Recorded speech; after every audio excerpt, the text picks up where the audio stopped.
বেশ গেল কয়েকদিনের ন্যায় ফুলকপি বিক্রি হয়েছে পাইকারিতে সর্বোচ্চ ৩ টাকা কেজিতে এবং এখন সেই দাম নেমে এসেছে ২ থেকে ২.৫ টাকা কেজি।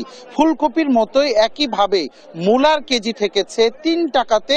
এখন বেলা যত বাড়ছে দাম তত কমছে, ২ থেকে ২.৫ টাকাতেও কিন্তু পাওয়া যাচ্ছে অনেক ভালো ভালো মূলা। এবং পাতাকপি, যে সুন্দর সুন্দর যে পাতাকপি, সেই পাতাকপি কিছুদিন আগেও ৫০ থেকে ৬০ টাকা পিস বিক্রি হলেও সেই পাতাকপি এখন ঠেকেছে ৫ থেকে ৬ টাকা পিস।